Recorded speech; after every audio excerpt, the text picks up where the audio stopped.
PFAC 2023 interview will start सून। आपका 13 से start हो रहा है। एक चीज ध्यान रखना कि डीएएफ जो है आपका है वो एक इम्पॉर्टेंट डॉक्यूमेंट है। आपका डीएएफ मेन एस्पेक्ट है और आपका डीएएफ जो है वो डिफरेंट है अदर पीपल से। सो questions will be also different. a lot of time you see some questions transcript of interview। So transcript देखना अच्छी बात है। यू शुड नो कि which type of questions are asked. But उन transcripts को proper तरीका से समझना सबसे जरूरी है।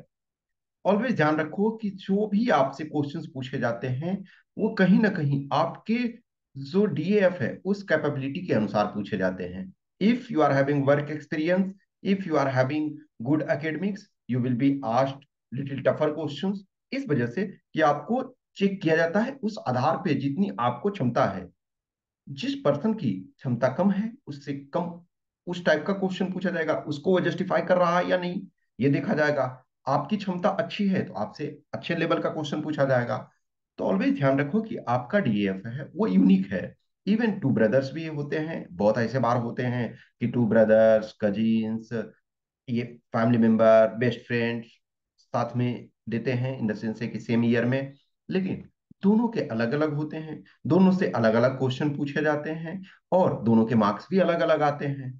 तो अपने डीएफ को देखो, हर डायमेंशन को देखो कि यदि हमने कुछ दिया है डीएफ में, कुछ डीएफ में अपना मेंशन किया है तो उसका कुछ सिग्निफिकेंस है। उस डीएफ का में जो हमने कुछ कंटेंट डाला है उसका सिग्निफिकेंस है और उसके आधार पे हमसे क्वेश्चन पूछा जाएगा। तो अपने डीएफ को ध्यान से देखो, अपने डीएफ को प्रॉपर तरीका से एनालिसिस करो। हर शब्द से कुछ क्वेश्चंस बन सकते हैं, हर शब्द से कुछ मीनिंग निकल सकते हैं। हर शब्द जो है वो नए डायमेंशन को, every word will give new dimension, will open new dimension. Let us take simple one example I am telling. Yesterday I was taking mock interview of one of my students. तो obviously उनका date of birth था जो एक तरह से सचिन तेंदुलकर के date of birth से match कर रहा था। ऑब्वियसली उनका 1973 में सचिन तेंदुलकर का है, इनका ऑब्वियसली उनसे बहुत बाद का है। तो जस्ट वो है, उसी दिन देखा जाए तो जो डेट है 24 अप्रैल, तो उसी दिन आप 24 अप्रैल 1973 को केशवानंद भारती जजमेंट आया। तो अब इससे संबंधित आपसे क्वेश्चन पूछा जा सकता है कि भाई केशवानंद भारती जजमेंट क्या है, बेसिक स्ट्रक्चर क्या है, कुछ केसेस का नाम बताओ जिसमें आपका बेसिक स्ट्रक्चर मेंशन हो कॉन्स्टिट्यूशन में। ऑब्वियसली कॉन्स्टिट्यूशन में नहीं है लेकिन मतलब सुप्रीम कोर्ट ने किन केसेस के आधार पे कौन सा बेसिक स्ट्रक्चर को ऐड किया कि ये लिस्ट में आते हैं, ये बेसिक स्ट्रक्चर के पार्ट हैं। तो इससे क्वेश्चंस बन रहा। सिंपल देखा जाए तो वन डेट ऑफ बर्थ है, उससे आपके मल्टीपल क्वेश्चंस बने। वैसे ही कुछ और यदि है, लेट अस टेक आपने हॉबी में कुछ ऐसी चीजें लिखी, लेट अस टेक आपने न्यूमिस्मेटिक्स लिखी, आपने साइकिलिंग लिखी, आपने रीडिंग नॉवेल्स लिखी। तो जो भी आपके इश्यूज हैं, शब्द हैं, उससे क्या बन सकता है क्वेश्चंस, उस पॉइंट ऑफ व्यू से देखने की कोशिश करो। मेयर आपको जो ट्रांसक्रिप्ट है इंटरव्यू का वो डायरेक्ट हेल्प नहीं करेगा, उसके कंटेक्स्ट में करना पड़ेगा। हाँ, अब जैसे कुछ कैंडिडेट्स हैं उनके मैंने आपको डिस्कस किए कि हाँ ये कैंडिडेट ये हैं, इनसे इस टाइप के क्वेश्चन पूछे गए और that is matching with DA. अब कुछ कैंडिडेट्स बोलते हैं कि सर मेरे से तो डीएफ से कुछ भी पूछा नहीं गया। देखो डियर, डायरेक्टली ना पूछा जाता है, इनडायरेक्टली पूछा जाता है। अब लेट अस टेक, आप इंजीनियरिंग ग्रेजुएट हो, आप आईटी में बीटेक भी किए हुए हो।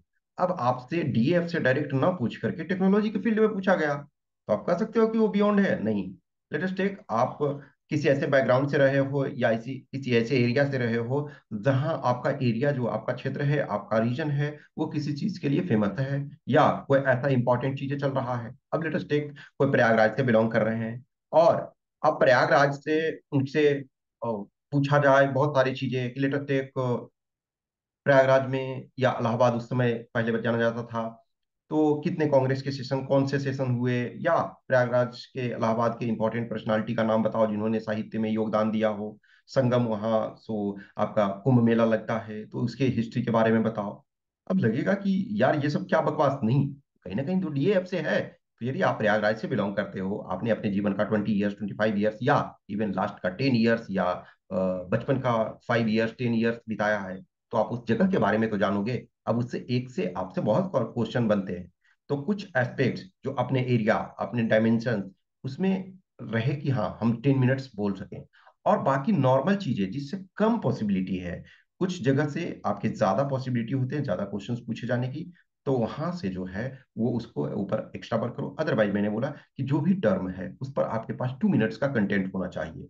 अब लेट अस टेक, रफली आपने 50 वर्ड्स लिखे हैं, मान के चलो 50 वर्ड्स आपने लिखे हुए हैं अपने डीएफ में, तो ऑन एन एवरेज 2 मिनट्स का कंटेंट आप तैयार करते हो तो 100 मिनट्स होता है। लेकिन कुछ कंटेंट कुछ ऐसे होंगे जिसमें आपको 10 मिनट्स का कंटेंट तैयार करना है। तो कुल मिलाकर के एक तरह से 200 मिनट्स का कंटेंट आप तैयार कर रहे हो। आपका इंटरव्यू कितने दिन देर का चला, 25 मिनट्स, 20 मिनट्स या 30 मिनट्स के बीच का किसी भी।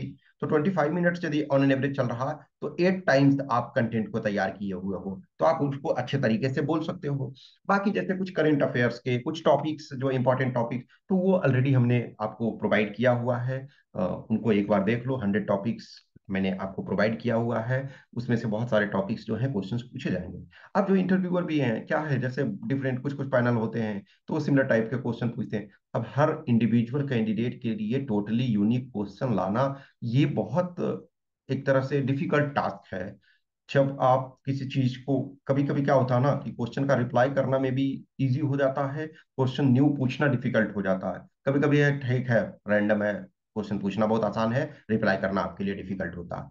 तो आप अपने डीएफ के पॉइंट ऑफ व्यू से देखो, ठीक है।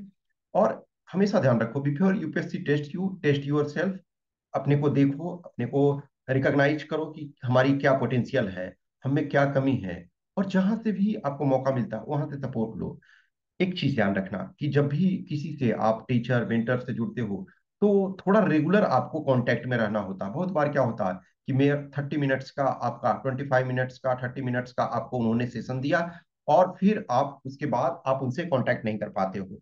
तो कुछ ऐसे जगह से आपको जुड़ना चाहिए जहां आपको रेगुलर रूप से फिर कुछ इश्यूज में, कुछ क्वेश्चंस में डाउट हुए तो वहां आपको सपोर्ट किया जा सकता है।